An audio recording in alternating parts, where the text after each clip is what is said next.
Good evening and welcome to a special edition of Capitol Tonight. I am Tim Boehm, coming to you from the beautiful city of Asheville, North Carolina. It was not too far from here where President Donald Trump made one of his visits to North Carolina today. It was a big day in North Carolina as the RNC got underway. We'll have much more on that here in just a few minutes. But President Trump did make a visit to Mills River, North Carolina. It was an official White House visit, that part of the trip, where he talked with an agency that puts together food boxes to help people in need during the COVID-19 pandemic. It was during that stop that I had the chance to exclusively talk one-on-one with President Donald Trump. Here is that conversation. Mr. President, again, welcome back. Thank you for some time. It's obviously a very big week for you. You were talked to delegates earlier today. There are reports that you're going to make an appearance each night this week. Is that true? And can you give us any insight what that might look like? Well, we made you some clips each night, but the big night is going to be Thursday night. But we'll be doing some clips with hostages that we brought home.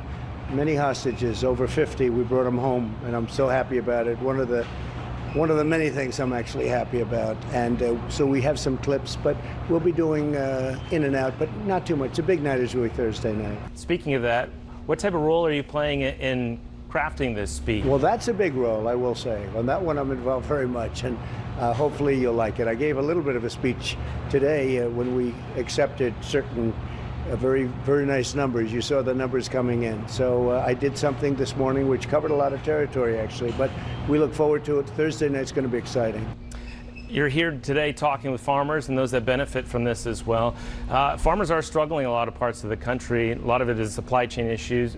Does anything more need to be done to help farmers in North Carolina and across the country? Well, we are, as the pandemic moves its way out, because if you look at Florida and the different places, Arizona, it's really doing, it's really on the way down.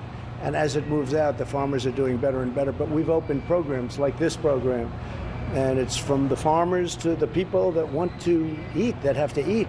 And it was so obvious. And I looked at it, I said, you have hungry people here, you have farmers here that had too much in terms of their product, and we moved it over to here. Everybody got help. The farmers did well, and the people are eating great, great, beautiful, clean food.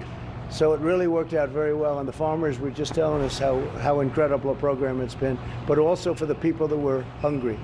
So we're very proud of it. Back to the issues of the election, and you've made a distinction between universal mail-in voting and absentee mail-in voting. In North Carolina, we already have more absentee requests than we had in all of 2016, but just 15% of those are Republicans. Are you concerned that there might be confusion among Republican voters about what you support and don't? Well, I'm concerned there's just confusion. I'm concerned that it's just not a fair situation because they're mailing out. Forget about absentee. An absentee we like, but forget about absentee. When you look at the fact that they're going to be mailing out 80 million ballots to people that haven't even asked for them.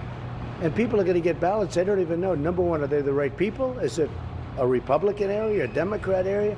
Who's getting the ballots?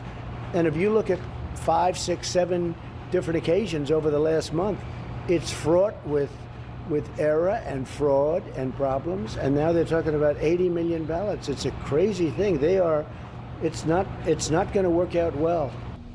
What specific evidence of the fraud do we have? Because some, especially on the other side, will say the only fraud there's been with absentee voting has been in states like North Carolina, the 9th District. Well, if you look at, just take a look at the numbers, take a look at New York, Carolyn Maloney. It was a disaster. They mailed out ballots, and it was a disaster. They don't know what they're going to do. So many of them are bad. Look at Paterson, New Jersey. I think 21% of the ballots are no good. They have no idea how to count them. Virginia, the same thing. And now many other places. Now you're talking about on a whole nation. The whole nation is going to be getting. I discussed it really at great detail this morning in North Carolina, in Charlotte. But if you look at what's happening, it's a disgrace. It's a disaster. It can't work out well because there's so many errors. Even when you have a very small number of votes in a small area, they're all being challenged. Yeah, I mean, look, absentee is good. The best thing is go to the voter booth and vote. One last question, because I know your time is precious. I appreciate it. Over the weekend, you criticized sort of the FDA for potentially delaying whether it's a vaccine or a therapeutic. Do we have evidence of that, or is that a gut feeling that you have? Well, I think there's some evidence, and I think it's a big gut feeling. And in the meantime, we got what we wanted last night with the convalescent plasma. and that was approved, and that has a tremendous impact on people, positive impact on people. And we have remdesivir, and I think we're going to have vaccines very, very soon. It's going to be very soon. We're way ahead, years ahead of what some other administration would have done, years ahead. I think we'll have the vaccines very soon.